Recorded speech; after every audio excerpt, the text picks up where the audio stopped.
Welcome everyone to Morse Versum, where we talk about everything death metal. Today I'm very excited to get into doom metal with you today.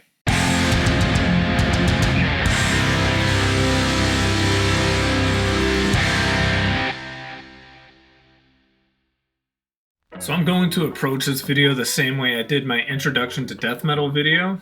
You can go back and watch that. I'm basically going to pretend that you, the audience, or a friend or someone, an acquaintance that wants to get into doom metal and you don't know where to start. So firstly, I'd like to talk about the genre as a whole. Something that I think is pretty cool is that doom metal is pretty wide open. What I mean by that is when you talk about different subgenres, the slightest change in the musicality will want people to recategorize it as a different subgenre. Whereas with doom metal, there's a lot of clean singing, there's harsh vocals, there's a lot of both in some cases, and it's all doom metal. And not just that, but the musicality of it. There's bands that sound a little bit more thrashy. There's bands that are very slow going and droning. It's a pretty wide spectrum, and it's all under the blanket of doom metal, and I think that's pretty cool for a metal genre. And in my own little doom journey, I think it's best that we split the genre into two main groups, and that is old school doom and new wave doom. So just a quick walk through history here, doom history. It's widely accepted that the original big four, if you will, big four of doom are Candlemass, Pentagram, Saint Vitus, I'm going to say Vitus, and Trouble. So out of the big four, I would recommend Candlemass to listen to. Regarded by a lot of people to be the best doom album of all time in 1986. It's called Epicus Doomicus Metallicus. I'm sitting here alone in darkness, waiting to be free. Lonely and forlorn, I am crying. I long for my time to come. Death means just life. Please let me die in solitude. As a quick aside, I'm going to do my best to make these clips capture the essence of what I'm talking about. But since we're talking about doom metal here, a 30-second clip isn't going to do it justice. Most of the time songs run very long. So just doing clips, it's going to be pretty challenging, but I'm going to do my best. So bear with me with that. So if you're into old school, like dark fantasy imagery, you're going to love this album. Like me, I'm a huge nerd. I don't know if you could see the hand and eye of Vecna right there, but the lyrics from front to back of this album, they just made me smile the whole time because I'm a huge nerd and I'm really into that sort of shit. And the riffs on this album are amazing as well, and it's not something that I would initially associate with doom metal. Also, sometimes the vocalist lets out a pretty gruesome set of lines that I don't want to say out loud in a YouTube video, but it was a pleasant surprise because the dark fantasy trope can sometimes be confined to like PG-13-esque material, but he bumps it up to rated R for sure, which is great. We need more of that. So anyways, out of the big four, like I said, they all have very distinct sounds. They all sound different. And for me and my taste, I recommend Candlemass. They formed back in 1983 in Sweden by the bassist Leif Edling, who's a songwriter, vocalist, band leader. They're still active today. They've had a couple breakups randomly, like in 97 and then in 2003, whatever. Who cares? They've been making music for like 40 years. So that's somewhat to be expected. So even if you're just a metal fan, deathcore, whatever, grind, slam, I would highly recommend you just give this album a listen if you're just a general metal fan. So moving on from old school, we're going to go straight into new wave. Now the big difference that I could tell from old school and the new wave of doom metal is that new doom metal definitely slowed way down. Old school kind of sounds more thrashy. You know, another band a lot of people list on their doom metal best of all time bands is Black Sabbath. right? Not necessarily what I would associate as doom metal. And so the newer you go, I think the genre kind of it found out what I was trying to be. That I think most people, most metalheads nowadays would not associate. They wouldn't say Black Sabbath as a doom band. So with that being said, if the old school sound really isn't your thing, I completely get it. I understand. I'm sure there's a lot of doom fans that love modern doom bands and don't associate with anything older than like 1995. And like I was saying earlier, doom is an extremely vast genre. So I guarantee you that there's a doom band that you can like. And when it comes to the new wave of doom, I'm going to attempt to show you a good array of different flavors, if you will, of doom metal, so you can get an idea of what it's all about. So I got 4 bands here that I like subjectively, and I think that I chose them to put on this list because I think they're a good gateway into the genre. And even if you only like just one of the bands, that would then open you up. You can go down a rabbit hole and find a whole bunch of other doom bands that are similar. And I think that's great. So the first band I'm going to show you is Pallbearer.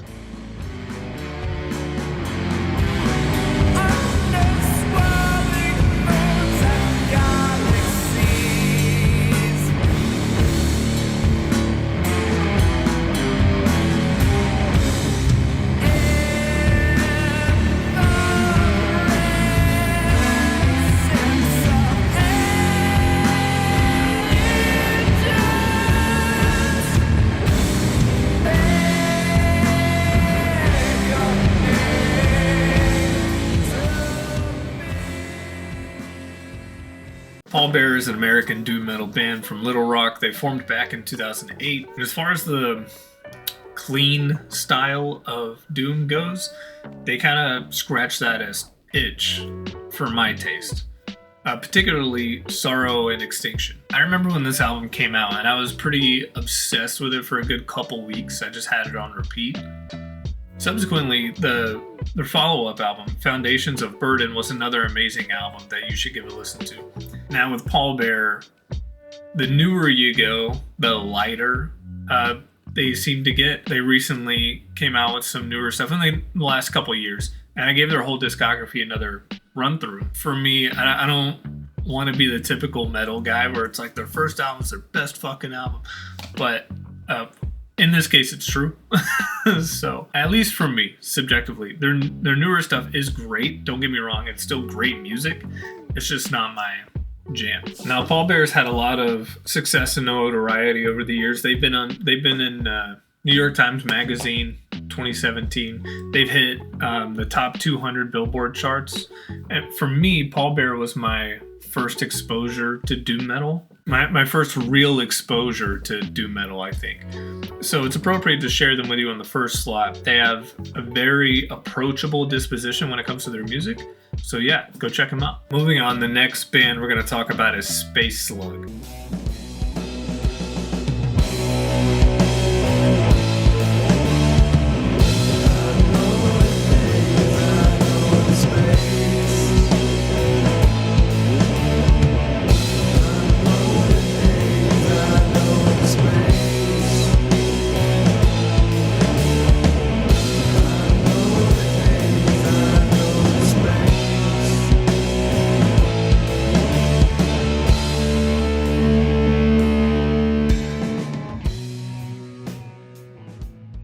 Space Slug is a band that formed in Wrocław, Poland back in 2015, so pretty newer. I wanted to show this band on the list because they have kind of a quintessential sound, stoner psychedelic doom sound. And I've gone through their discography in preparation for this video, and I think they really encapsulate what a lot of people think of when they think of doom. And so for that reason, they kind of serve as like an azimuth check for new listeners when it comes to getting a good foundation of doom. I think Space Slug is a great band to listen to. There are a lot of things, don't get me wrong, that make them unique. And they're amazing musicians. And I highly recommend checking out everything that they have. It's all great. So yeah, for Space Slug, I don't have much else to say except that they would lay a really good foundation for you when it comes to dipping your toe into the doom genre. So the next band we're going to talk about is Sunn.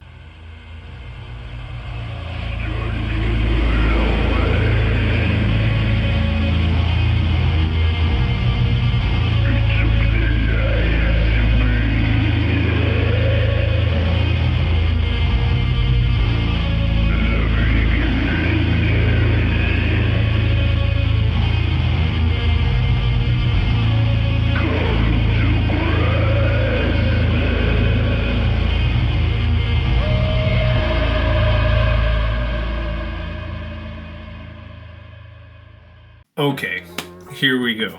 Sun is just a dope, iconic doom band. They're from Seattle. They formed way back in 1998. They're known for their visual style. They dress in like these hoods. It's doom metal, it's drone, black metal, dark ambience, noise rock, whatever label you want to throw at it. They've been featured on mainstream outlets, New York Times, billboards, all the things. I put them on the list because they represent icons of doom. So drone doom is a subgenre, and it sounds exactly what is implied. There's no percussive elements, barely any, if at all. It's a lot of feedback coupled with the theatrical elements that make their live shows so great. Another thing is that they also try to be the loudest band ever. You'll see pictures of them and it's just a bunch of fog, smoke, and they have stacks of amps in like a semicircle around them, and they're so drone to the point where they have like the names of their songs tell you what key it is and what note it is, and it's that for 20 minutes or longer. So for me, subjectively, when I'm listening to their records, it's kind of a time for introspection for me subjectively. It's not something that I really like lock in and I'm listening to the sounds and the different things going on in the music. Although I can do that, I just don't when it comes to Sun. For me, I get caught up in my own head. Like I said, it's introspection. I think about a lot of things, think about my life. And then whenever the song is over, I come out of it more clear-headed than when I came in, if that makes sense. It's kind of like a meditative thing. So yeah, they made the list not only because they're icons of the genre, but they are legitimately a style of doom that if you enjoy that sort of thing, they should be your go-to. And again, they'll open the door to other doom bands that you thoroughly enjoy. So the last band we're going to get into is my personal favorite doom band, and that is Bell Witch.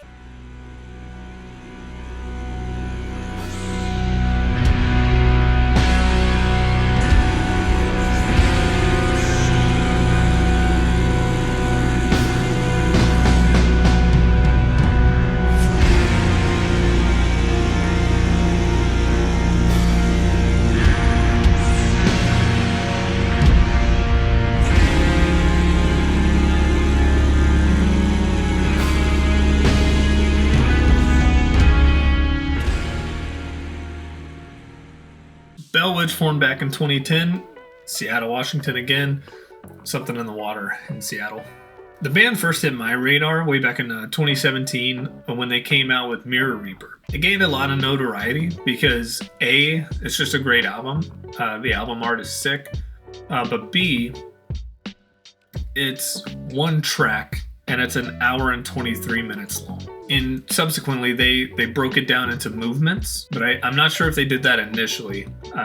From my memory, it came out with this album, but it was just one track, and it was about an hour and a half long. Something else that's super interesting about Bell Witch is that they don't have a guitar player.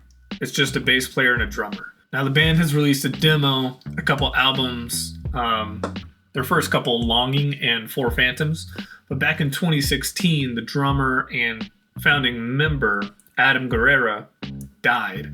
Shortly after that, Jesse, I'm going to butcher the last name, Jesse Shriepman on drums joined them. And then they came out with Mirror Reaper, came out to critical acclaim.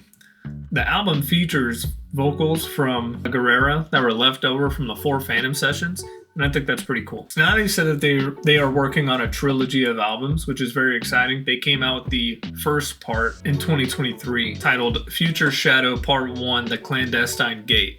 And guess what? It's another single track album at an hour and 23 minutes. And it's great. You should definitely give it a listen. And I can't wait for the other two parts to come out. So I wanted to expose you to Bell Witch, put them on this list if you haven't already been, in an attempt to show you a more, I struggle to find the right word. The only word I can come up with is refined doom metal, what that looks like. Not to say that it's like highbrow or anything like that. They stick their nose up.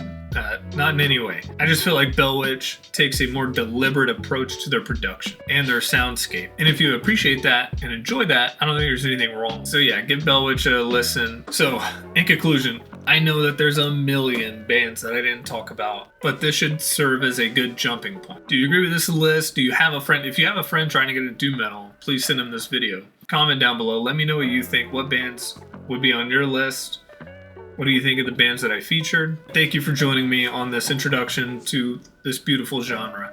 Until next time.